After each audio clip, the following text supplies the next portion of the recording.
He's here. Nothing to be afraid of. I knew you would come. Just like you said. I saved this for you.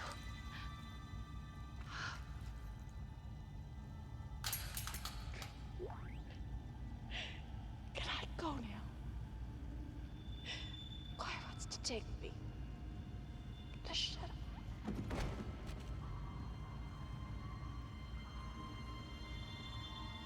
Hey guys, welcome back. It's Dead Space time again. We start off with that creepy scene and a new tool to our arsenal. Use kinesis to move or throw objects. So, a bit of a cold open there. I'm not sure how I'm going to be editing this because I kind of ended that first part on an awkward note. I didn't realize that the chapter save would have... I forgot that the chapter save would immediately kick me into the next chapter. I thought it would ask me to to prevent if I wanted to overwrite the save file or not. Turns out, selecting a new file, there isn't anything to overwrite, so it just kicks you into the next chapter. So I don't know how I'm going to split that up with the first part. But anyways, with that out of the way, kinesis. Aim at something, press B, you can pick up certain objects, and with a press of the trigger, you can throw them. And if that's a bit too much for you, all you have to do is pick them up, let go of the aim, and you'll drop them.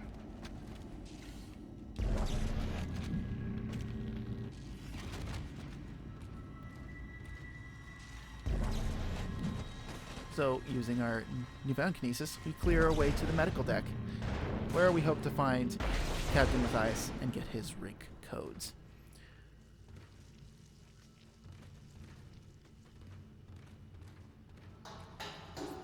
Pick up schematics to add items to the store.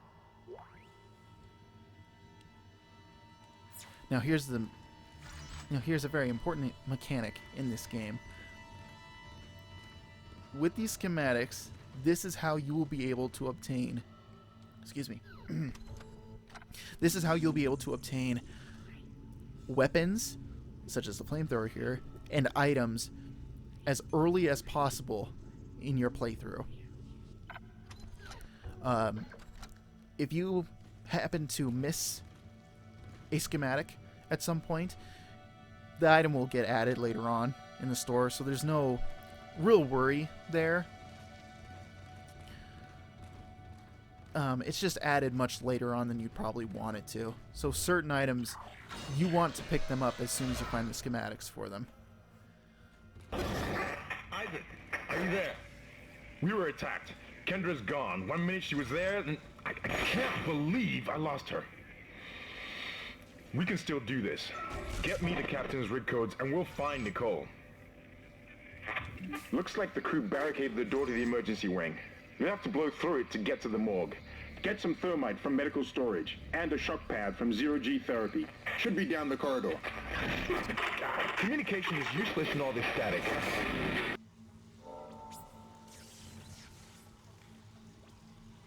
Alright, so morgue is through there. Can't get to it. We're going to have to make ourselves a bomb to blow open this barricade.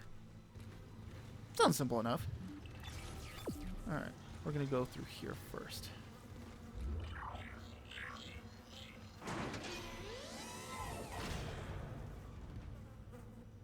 All weapons have an alternate firing mode. Ah, so here's where the game teaches you about... excuse me. teaches you about alt fires. Pressing the trigger and pressing the right bumper is your alt fire. When we get to the other weapons that I plan on using for this game, I'll go into the alt fires for those. But for right now, there's nothing really else to elaborate on.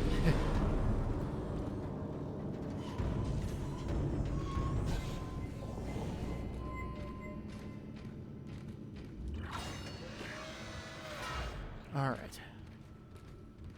So now we're going to get into another element of this game. Hazardous anomaly detected. Quarantine activated. Quarantines. This is basically the game's way of locking you in a room and forcing you into what basically amounts to an arena battle. Whenever you hear the words quarantine activated, then you know you're in for a bad time.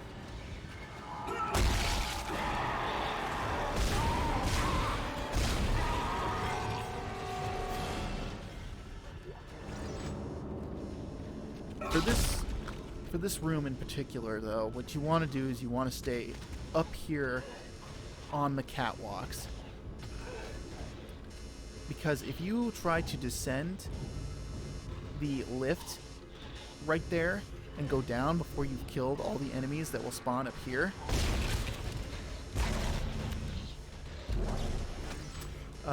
you will get swarmed down there by all the enemies that spawn on the bottom floor, as well as the ones that spawn up here on the top floor. So the thing you want to do is you want to kind of do a lap, run around, make sure you fight all the enemies that spawn up here, and then take the lift down. That way you won't be overwhelmed, and it will increase your chances of surviving until quarantine can be lifted.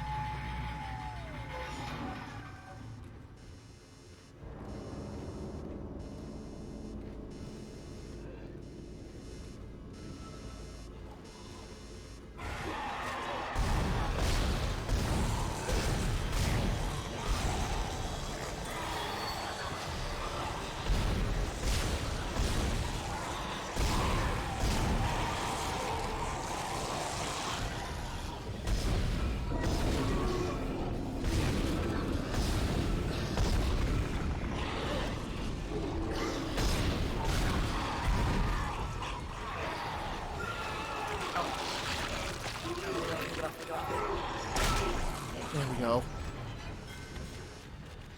Quarantine lifted. Huh. See? Everything turned out okay. But as you saw there, if you happen to let a necromorph get too close to you, it will grab you and slowly drain your health. And when you're being mobbed like that, it's definitely not a situation you want to be in, you know.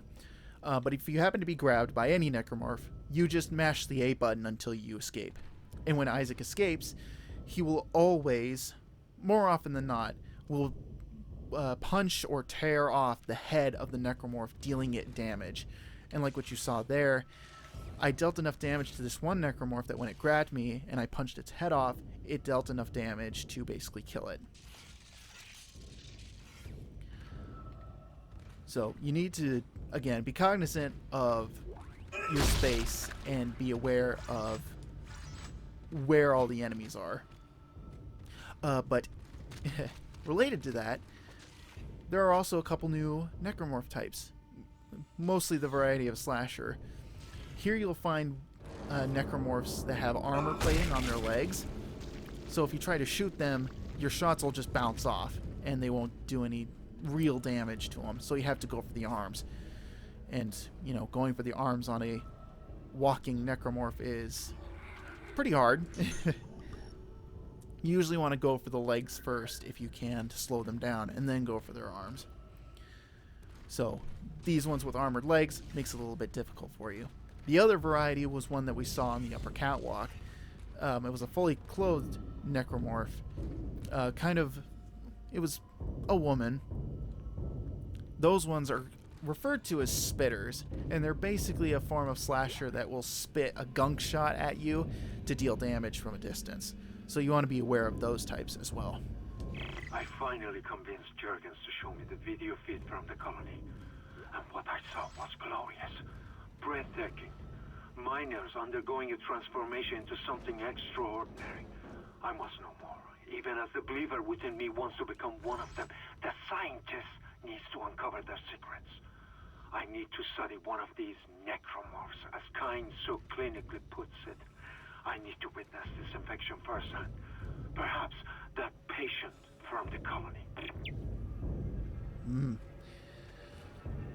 Demented. Anyways, that guy is a very important character. We'll meet him later. That and Dr. Kine, the man that he mentioned there, he becomes important later as well. Real quick, another fun attention to detail that I love is in the bathrooms here in this game. There's graffiti scribbled on the stall walls that you can read. Like this one. They are watching. Oh, spooky. And I give great pang. Monday, I think it's Monday through Wednesdays. Oh, what does that say? Hang on.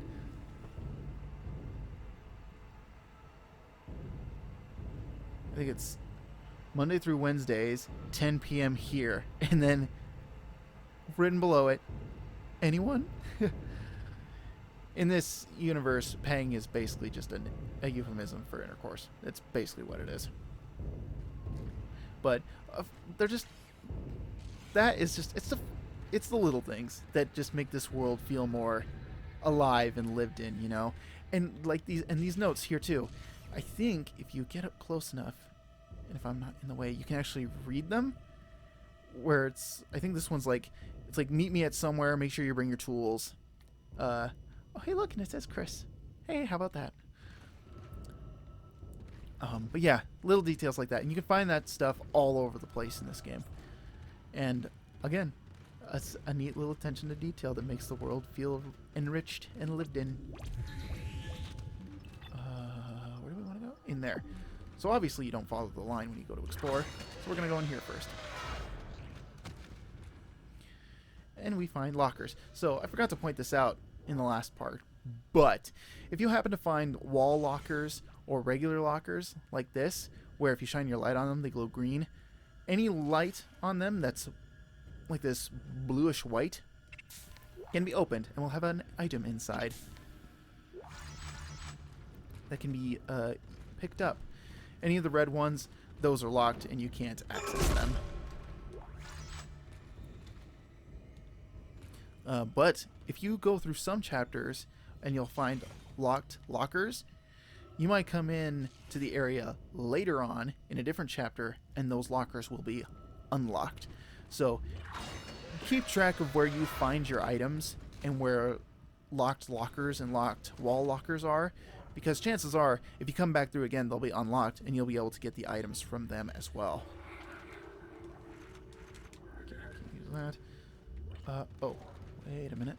Hold on. Ha ha ha. Oh, let's see. Hold on. Real quick.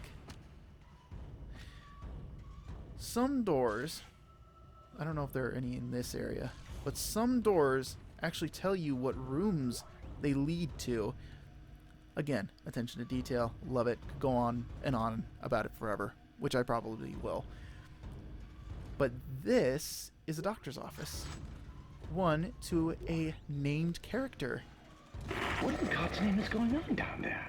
I think that's precisely the point, Doctor. God's work. I'm not so sure of that.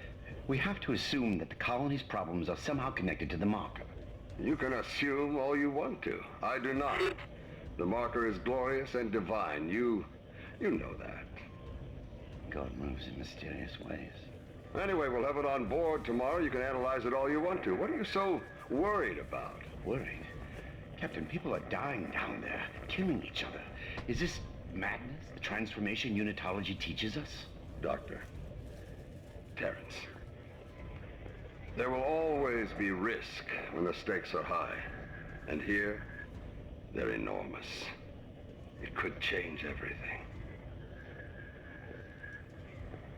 And that's what worries me.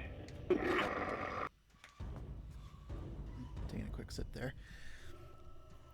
So there we have our first major appearance of Dr. Terrence Kine. He's a key player in the story. We'll get to him later. And also our first appearance of Benjamin Mathius, the captain, whom we are looking for. And this room is Terrence's office. And you may notice his office is hiding some secrets.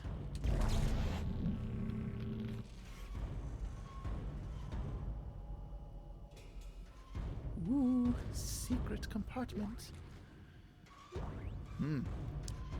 Doesn't really keep the place clean and tidy, does he?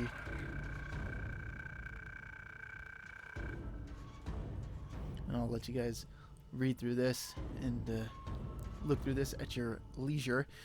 I'm recording this part right after the last part, so still dealing with my terrible cough that just won't let me go. Try as I might.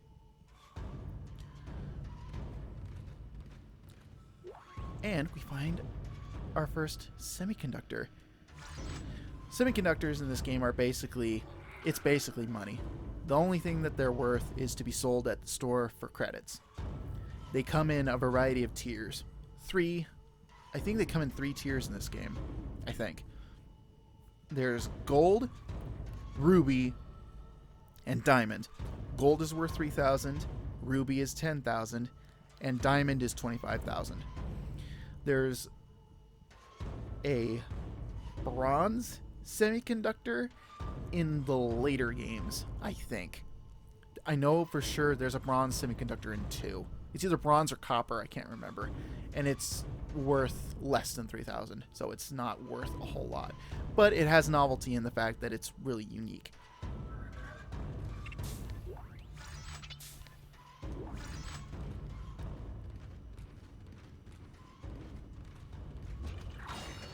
Alright, so now that we've got our exploring done, let's head through here.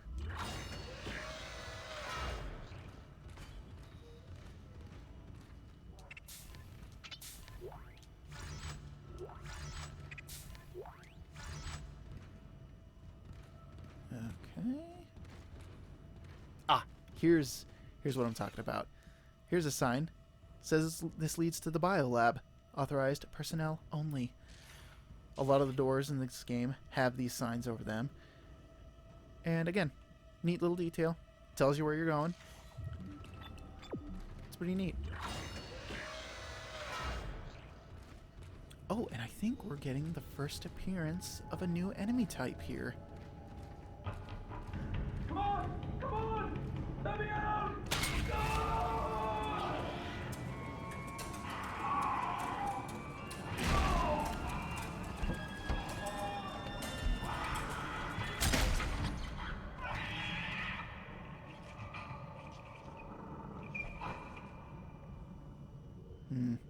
Poor guy.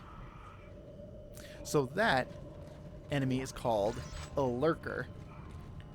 Basically, as you can tell, it's a necromorphized baby that can crawl on walls and ceilings and will shoot little bone darts at you while screaming at you. Very lovely. And we get an explosive introduction right here.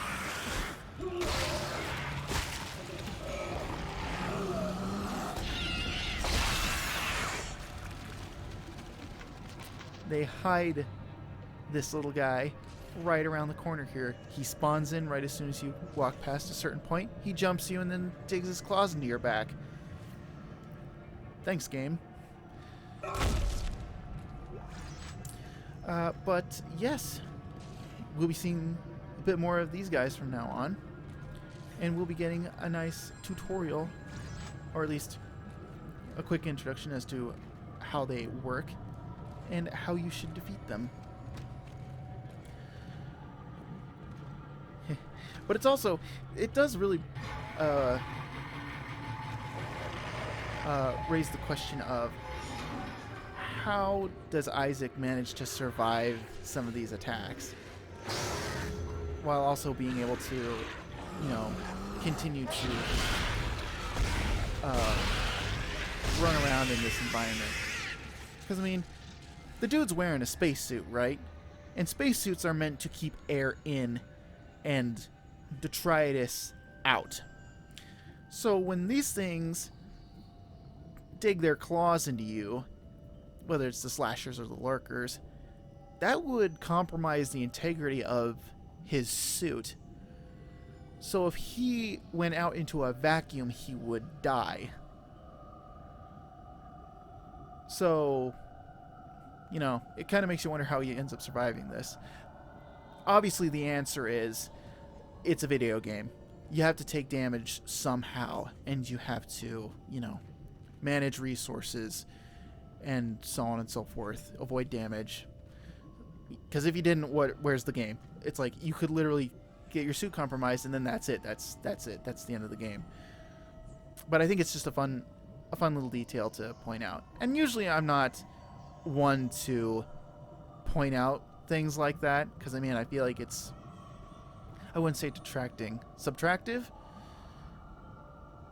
whatever the phrase is. I feel like it takes away from the experience, because I mean, at the end of the day, it's a story that's made up. You're supposed to suspend your disbelief and just sort of go along with it. And I'm not really one for, you know, pointing out flaws like that in a story that's obviously fictional. I don't know, it's just not really my thing.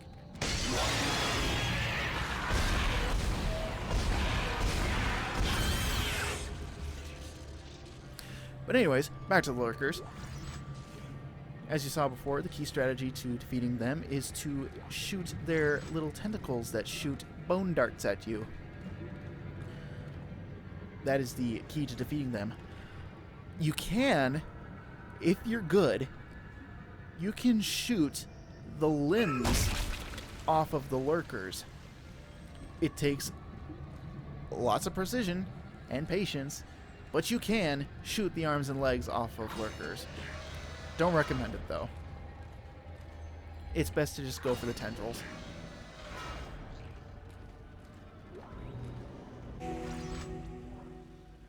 Alright, that thermite you picked up should be able to melt through the barricade. Use the shock pad to ignite it. Hope I can hold this position. I can hear something big moving out there. Alright. And we got the thermite for the bomb. Picked up a node, got some ammo. I'm gonna heal real quick. Alright, and then that leads out here. And this leads back to where we were. How cool is that? So the thing with this game, and is a strategy I used to employ. I would sometimes backtrack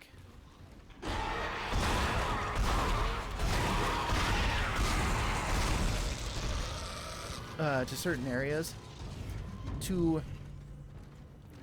deal with inventory management, which would take a lot of time. Because nothing really is stopping you from going into one area, picking up an item, running all the way back to the main hub or wherever the start of the level is, and dropping off items at the store. It really behooves you to maintain a good maintain your inventory, and I've sort of learned not to backtrack too much, because not only is it kind of tedious, but it's also not really conducive to an LP. It just doesn't work. So try and make sure not to spend too much time backtracking. It can be pretty tedious, and also you never know when you will just go walk around in a circle and you'll be back to where we started, and then you can deal with everything once you get there. Alright, so we sold off our semiconductor, got 3,000 credits. That's good.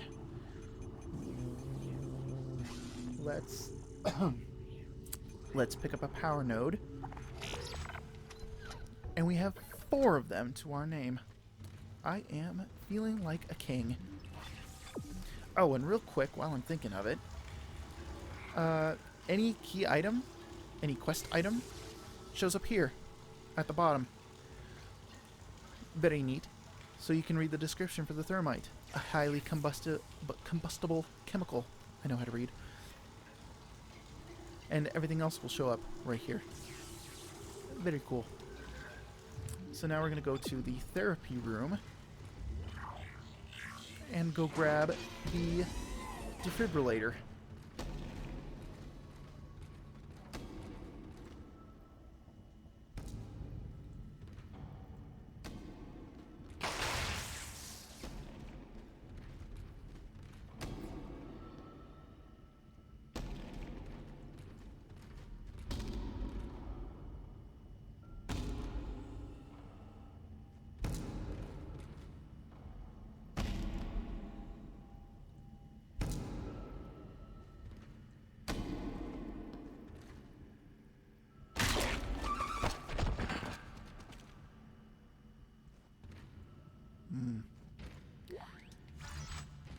poor guy.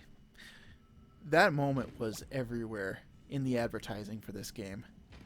And I think in the sequel as well, they reused a lot of scenes from this game to advertise Dead Space 2.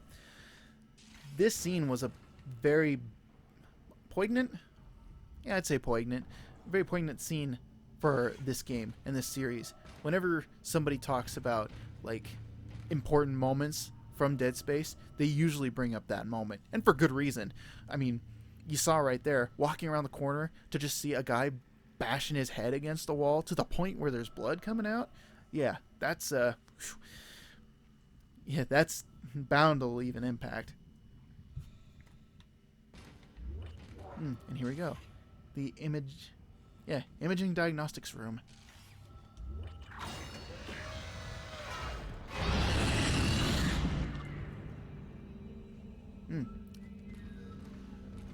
Alright. Go here and pick this up. Can read this at your leisure. Basically, the gist of this one is they picked up the patient from the colony that that one doctor mentioned. And they talk about the weird condition that he has. It's very interesting. Again, I recommend that you pause the video, read it for yourself. Very good stuff. But here is another gameplay element. Node doors. Basically, the reason why you want to keep a node on you at all times is for these types of doors. You have to use a node to unlock them, but if you do, you'll get the spoils behind the door. So since we have 4 of them, why not? We'll open it up, let's see what's inside. I don't think so, buddy. This thing also screams, it's very Left 4 Dead-ish with the messages on the walls. I can't remember if Left 4 Dead came out before this game or not, but if it did come out before, would not surprise me if the messages on the safe room walls in Left 4 Dead influenced these kinds of messages in this game. Would not surprise me. Ooh, audio log. You found something down there, didn't you? Yes, we found something. So the texts were right all this time. I wouldn't be certain of that. There was nothing divine in what I saw. We must embrace this. We are the first witnesses. Matthias isn't letting anyone down in the colony. It's under quarantine until we learn more. To hell with Matthias. He of all people should know that this is greater than him, or the operation, or even the company. This is our deliverance. Keep your damn voice down. People are dying down there. Only the worthless and the unbelievers. But I believe. Do you believe, Terrence? Do you?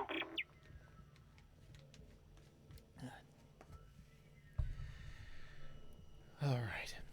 So right now, I'll just say off the bat. So that guy, his name is Dr. Chalice Mercer. I forget if they mentioned his name in this log or one of the previous ones. My memory is not that great. Again, key player in the story. Kind of a nut bar, not gonna lie.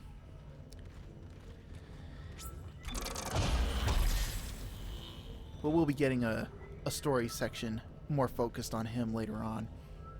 But for right now, let's focus on getting our stuff upgraded. We have about 3 nodes to our name. So we don't really have anything to put it towards that will actually get us something. Let's put it towards air. And oh, here's something you can upgrade. This is the range of your Kinesis module. So the thing that's unique to the Kinesis module in this game as opposed to the module in later games is this game treats the Kinesis module like a hand that extends from your hand to reach out, grab something, and then pull it towards you. In the sequels, there's basically a set radius from Isaac that you can grab things from. And it's pretty far in the sequels. But here they treat it like a hand that reaches out, like a grappling hook that reaches out, grabs things, and pulls it towards you. So they gave you a node tree for it, so that way you can upgrade its range. Low-key, very good to actually upgrade your kinesis, because being able to grab things from very far away is actually very helpful in this game. It's something that I highly recommend that you do. And we have one left, so we're going to hold on to that.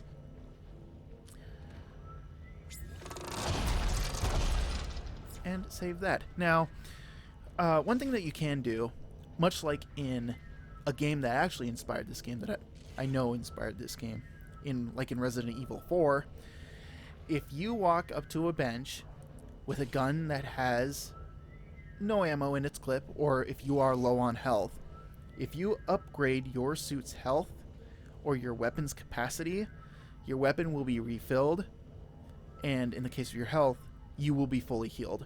So much like in RE4, if you upgraded your gun's ammo capacity, it would give you a fresh, full clip. So if you're playing on harder difficulties, keep that in mind as you play. That way you'll be able to, make it easier for yourself. On heavy objects that display this symbol.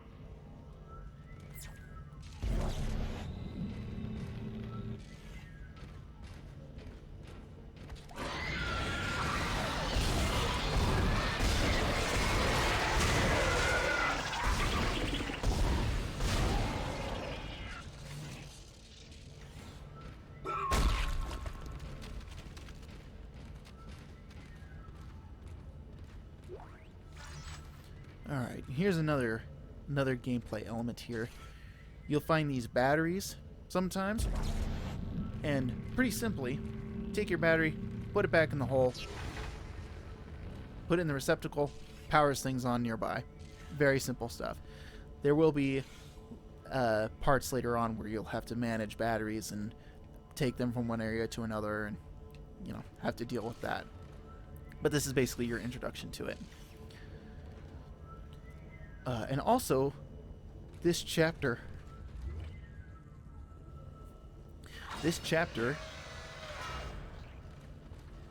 Ooh. Gross. This chapter introduces basically hidden items, things that you can find hidden in the environment that you can pick up and use to your advantage. Schematic for the pulse rounds.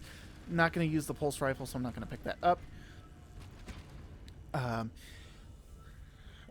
Technically, there are some items hidden in the first chapter I could have pointed out, but I kind of want to wait until later, because you have to use the Kinesis module to pick them up in that chapter. So I'll point them out when we get to it. But this chapter has a couple instances where in the environment there are items that are hidden, and you have to be very aware and cognizant of your environment to find them, and I'll point them out as we find them. But when we open this up here, take a couple steps back.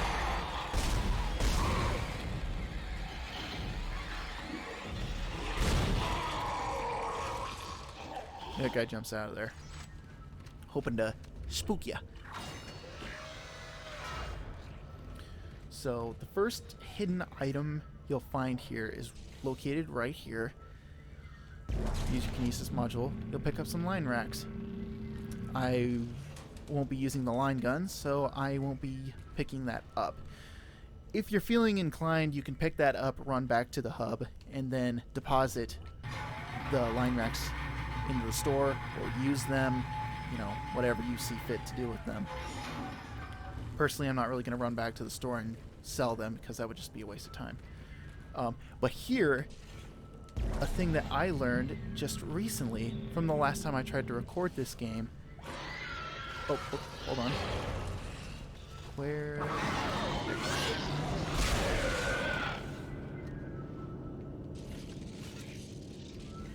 Okay, back to what I was saying. I learned that there's money hidden right here. I didn't learn that until just recently.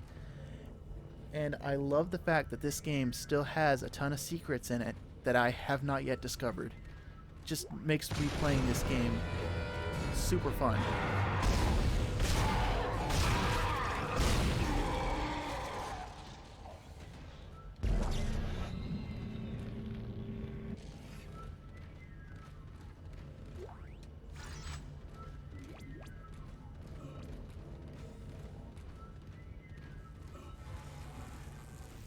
Now, sometimes you'll find doors like this that are locked. We saw one of these in the first chapter.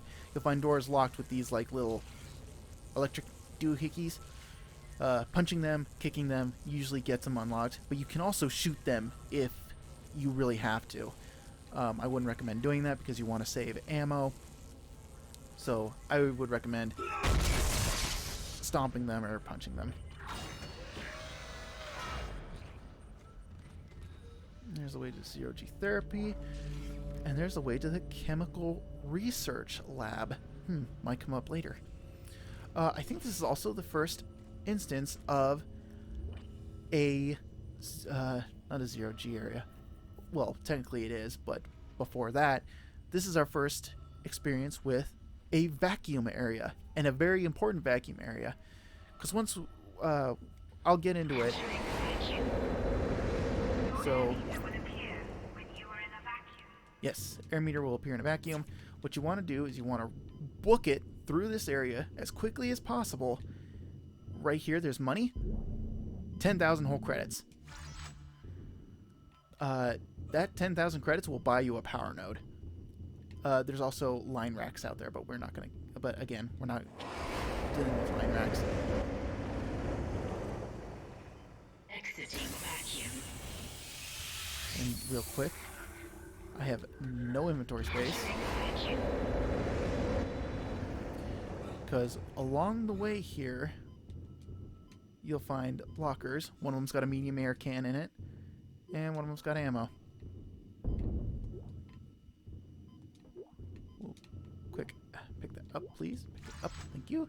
And we're just going to leave the air can there, because I don't have the space for it, and I don't really plan on using them until later. There are some areas. As you know, the Ishimura is able to set its gravity locally. Your grav boots will kick in when you enter a zero-G area. There will be times when having air cans will be beneficial to you, but more often than not, you usually sell them. But to each their own.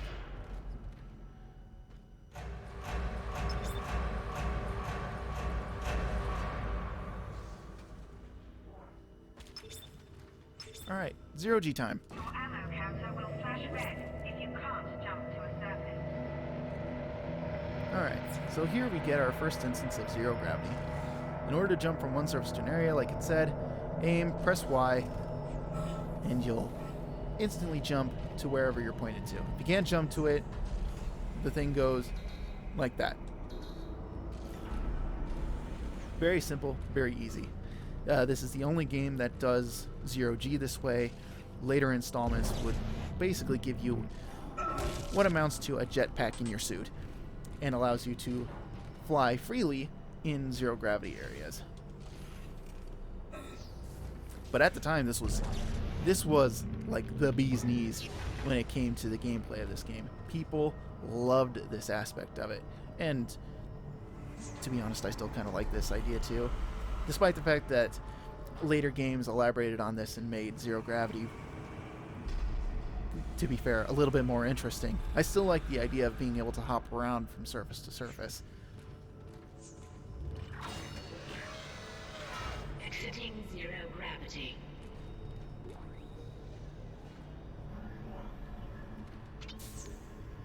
Alright, so here are the shock pads. And the thing that I brought up when I originally recorded this, is that, so I've taken a couple first aid classes. I know what a defibrillator looks like. At least a first aid kit version of a defibrillator. I have never seen a defibrillator that looks like this. I've never been in a hospital to see what their defibrillators look like. But honestly, whenever I look at this defibrillator, it looks like a fax machine.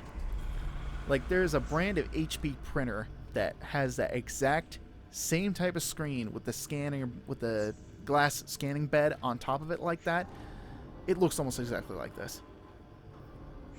But every time I see this thing, I always think it looks like a fax machine. But then again, I've only seen one kind of defibrillator, so there might be one that looks like a fax machine. I don't know. Great. You got a shock pad. Combine that with the thermite at the barricade to destroy it. Shit. I can hear more coming. Moving through the vents. Stay safe, Isaac. Yeah, I'll do my best. Yeah, 'cause as soon as you step out of that room, Leapers come out.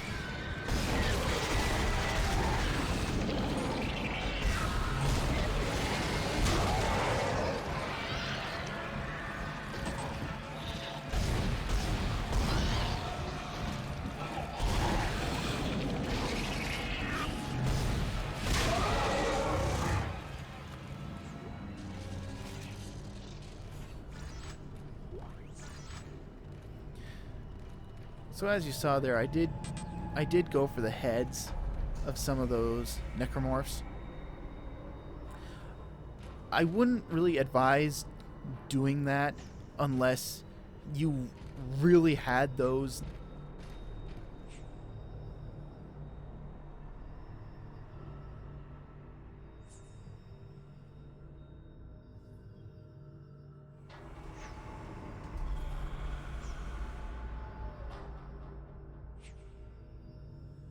Necromorphs.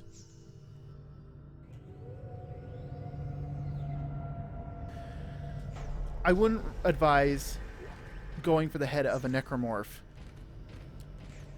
unless it was like the last thing that it had left, because if you shoot the head off of a necromorph, it goes into a frenzy and it just charges at you, flailing its arms, and will just deal a whole bunch of damage to you. And it's honestly a pain to deal with. So always try to go for the legs first and then the arms, or at least basically anything else other than the head as your first shot. And also, again, attention to detail, maybe make a counter for that. These little signs that tell you like what kind of area you're in, and all the caution that you should have. I don't know. And you can read them too. Anyways, walk through here in the silence of space.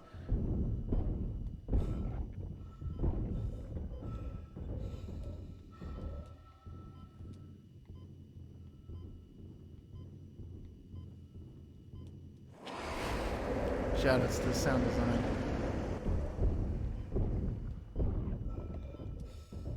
The silence in the vacuum areas is just incredible.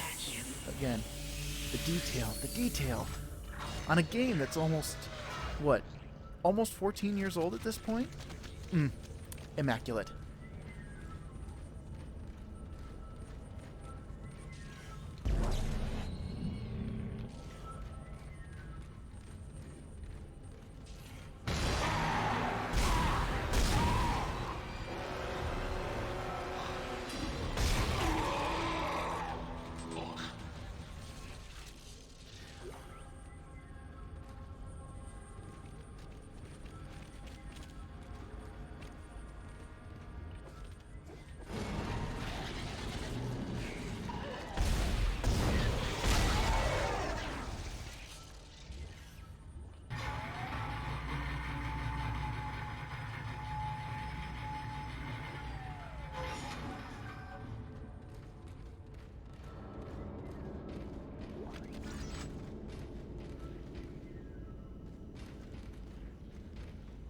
See, and I think we're going to be facing a new enemy type here.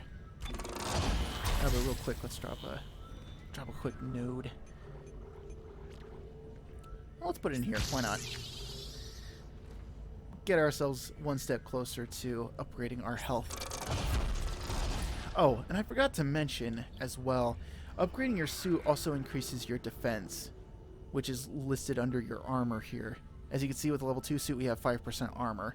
So we basically have a 5% defense increase. The more suit upgrades you have, the higher your defense gets. However, your armor in this game doesn't scale with your suit. So you can't say, get one of the highest armored suits, jump to another high armor suit, and expect to maintain the highest armor rating. That is something they do in the sequels, but in this game, you can't scale your armor. You have to go with like the tank suit or something like that in order to have the best armor rating in the game. So just keep that in mind if you ever do New Game Plus runs and you need to, and you're playing through with a certain suit, hopping to another suit probably won't be the most advantageous thing you can do. If you have a good suit, stick with it. But anyways, new enemy type.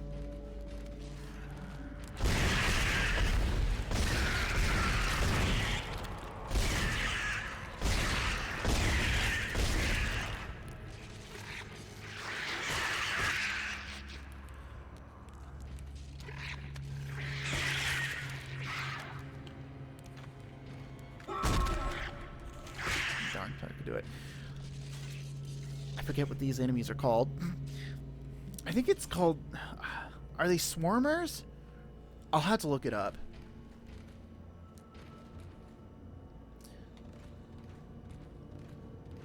I think they're swarmers. They're basically kind of like the Flood from Halo. If you let too many of those things jump onto you, they will leech your health and basically just kill you. Even at low difficulties, if you let those things swarm you, you're as good as dead. So, trust me when I say this, deal with them at a distance.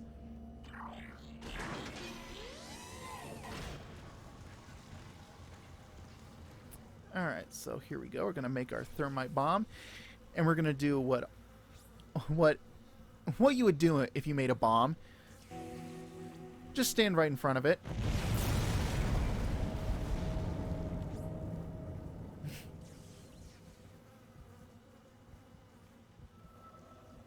I can't believe that worked. And the fact that I didn't get blown up. Incredible. Oh, I do have a gold semiconductor. Let's mosey on over to the store here and let's drop it off.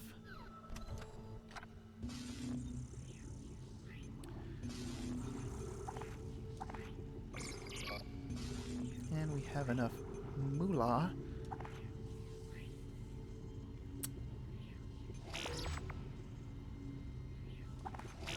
We'll buy some of those. And actually, real quick, let's take a look at our inventory. I have a stack of, what, is that 9? Yeah, I have a stack of 9.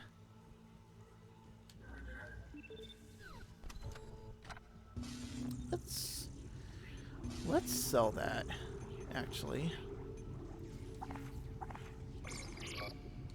Free up some inventory space. And I think I stated it in the first part. Okay, you're through. Should be clear from there to the morgue. Remember, the codes are on the captain's body. I said in the first part, I think. Playing through this game using like actual headphones and an audio interface, I can hear the heartbeat sound effect that they put in the game amongst all the other audio.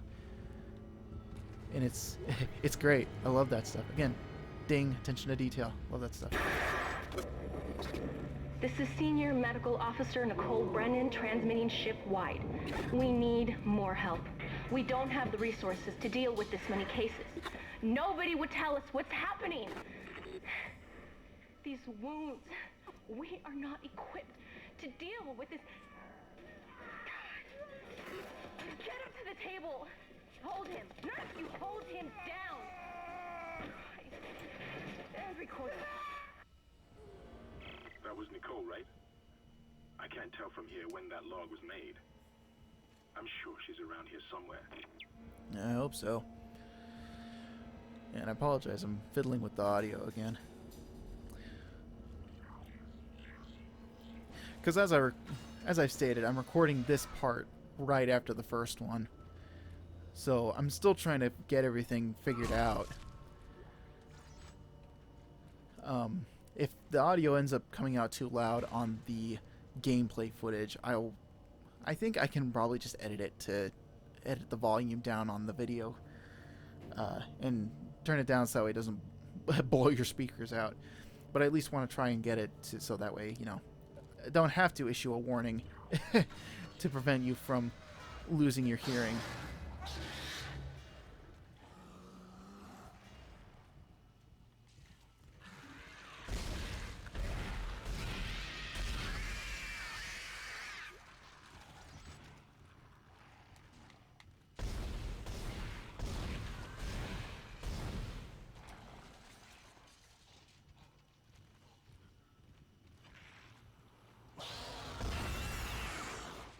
Got him.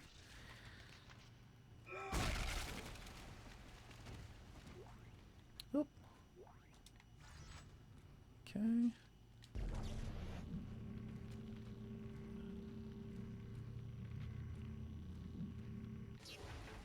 There we go.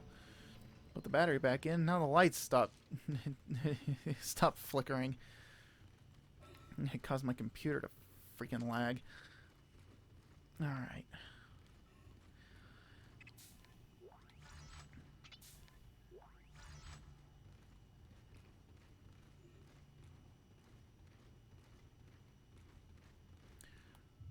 Alright, through there. Let's see, I don't know if there's anything else left. This room has some items lying about, like here. Want to make sure I pick those up.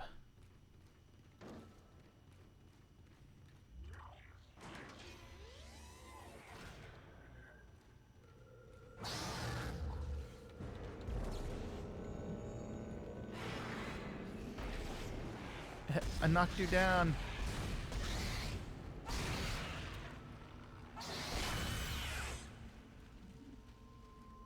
Did I seriously kill that thing by throwing a cabinet at it? I know I definitely shot at it. That's crazy to me. Huh. You know, usually I throw the cabinet at it and it just knocks it down.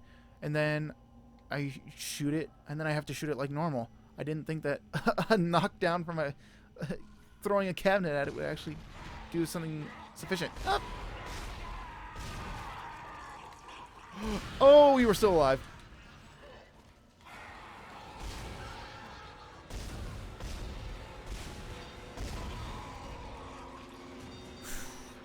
Okay.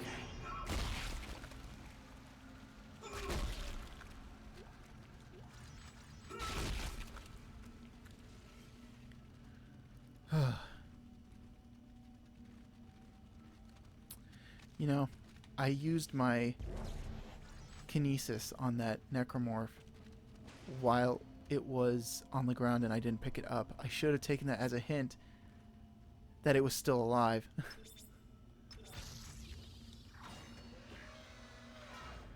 Ooh. More bullets. Cool. Now what's this? Line racks. Not going to use the line gun. It's a great weapon, but I'm not going to use it. So we're just going to leave that there. Alright, 2. Okay. Cool. Alright, we'll just leave that there. Alright, moving on.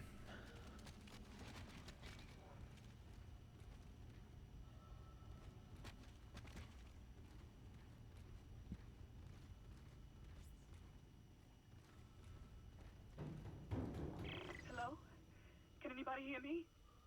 My name is Eileen Fisk. I just woke up in here and everybody was gone. I don't know what's happening. Why did they all leave? I'm going to try and find someone.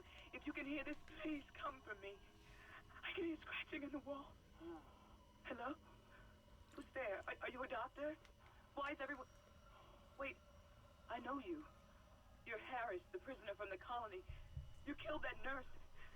Help! Somebody help me! Please! That, yeah. And I believe Harris is the patient mentioned in that one text log that we picked up a while back. Again, coming full circle. Also, here's a dead end. There's going to be a pincer here at the very end of this hallway. Enemy's going to spawn here, and it's going to drop a ton of enemies behind us.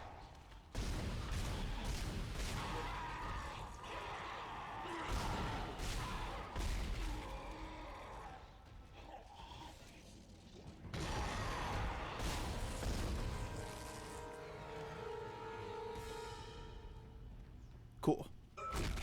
Well, we handled that pretty well.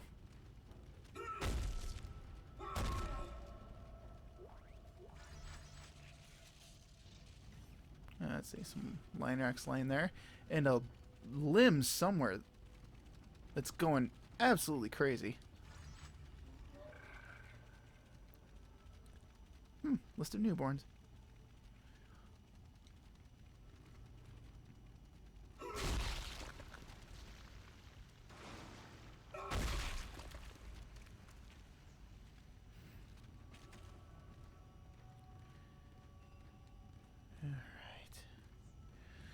We're coming up on an hour here, but I think I'll go...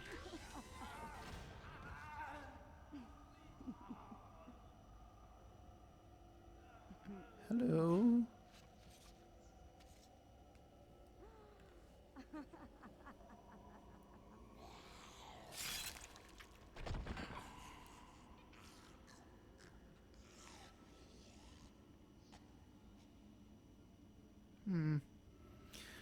We're coming up on an hour here, but I think I'll go over just a little bit. Because we're getting near the end of the chapter here. And I want to at least finish it off before we, before I call it quits.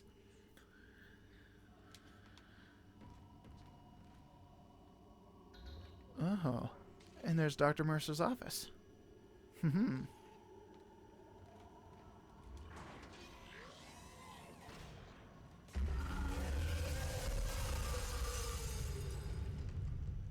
Science Log Chief Science Officer Dr. Kine reporting. The colony's problems concern me greatly. I have no doubt they are somehow linked to the discovery of the marker, but the exact nature of that connection is still unknown. Almost 40% of the colonists are experiencing a form of dementia. The obvious symptoms are acute depression, insomnia, and hallucination. Incidents of violence and even murder also indicate extreme paranoia. Dr. Mercer has advised that I bring some of the affected on board for study. Dr. Wellen, the planet-side psychiatrist, has reported that his own analysis has been fruitless. I'm hesitant to rely on Dr. Mercer at this point, but I need his expertise. We need solutions, and we need them quickly. And here we are at the morgue. And we have tentacles falling from the ceiling. And a body. Okay. I've never had that happen before. It's raining zombies. Don't know I'd say hallelujah. That's, not a good thing.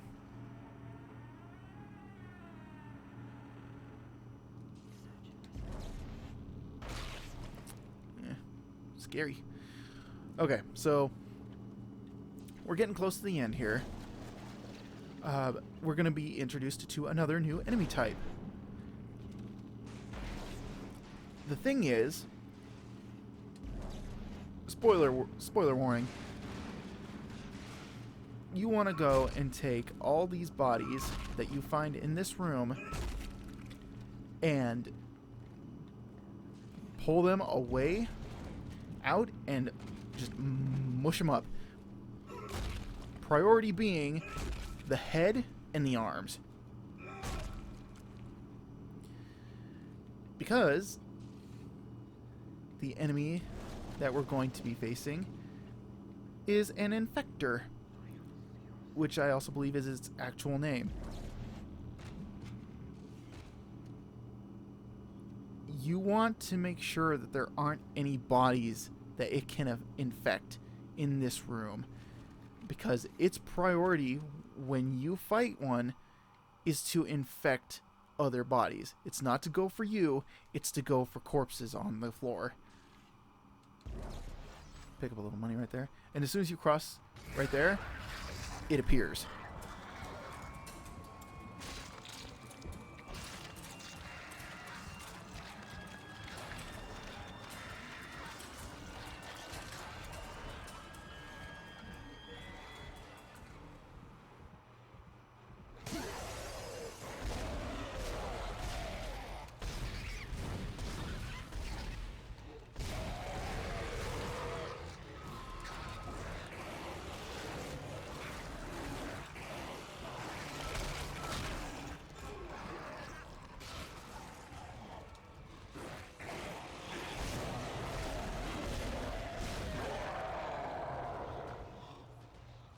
Okay. Whew. Alright. So, as you can see, an infector is much like a lurker in the fact that if it jumps you, when you fight it off, you kill it instantly. That is probably one of the ways that you're going to end up dealing with those things later on in the game. Because more often than not, those things will get thrown into a room full of bodies.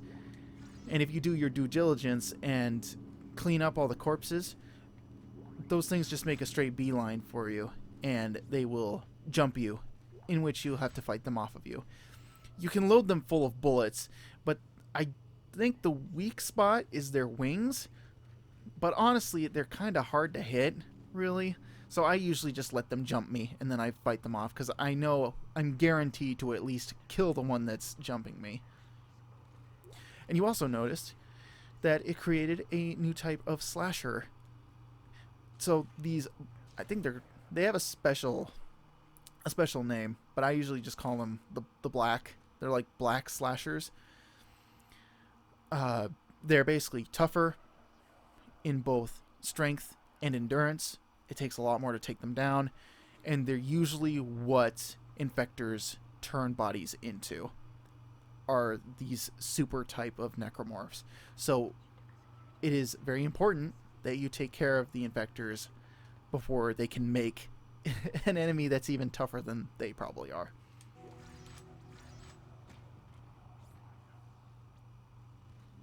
Codes received, and they look good. Thank God. I'll start accessing the captain's records right now. Head to the tram station, and I'll contact you there. I'm going to find out what the hell happened to this ship. And here we have the autopsy report for Benjamin Mathius, the captain.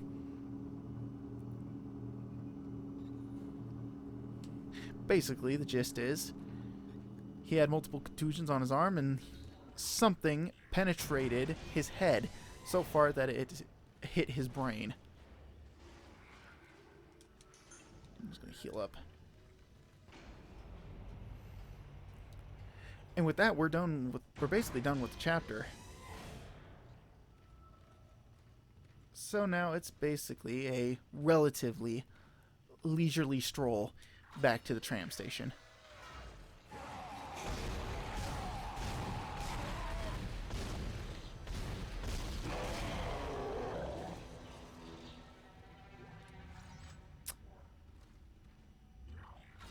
Done and done.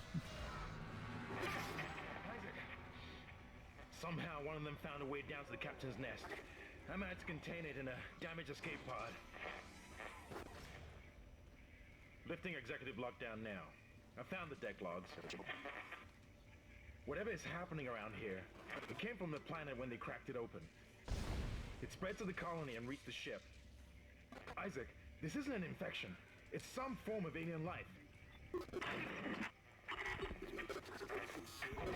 Shit, we've got bigger problems. The ship's engines are offline and our orbit is decaying. Get over to the engineering deck ASAP while I stay here and figure out what the problem is.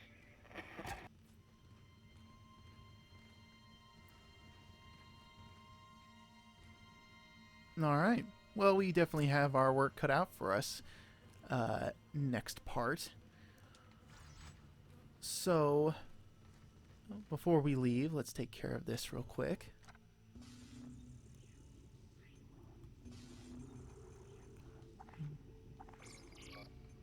We have enough.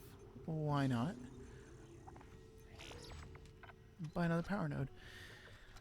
And with that, that's the end of the second chapter. So, until next time, thank you for watching. If you care to know what else I'm up to when I'm not shooting necromorphs and running around in the vacuum of space, you can follow me on Twitter and Instagram. Links will be in the description, and you'll see me talk about video games and art and whatever else happens to come up. Until then, take care, you guys.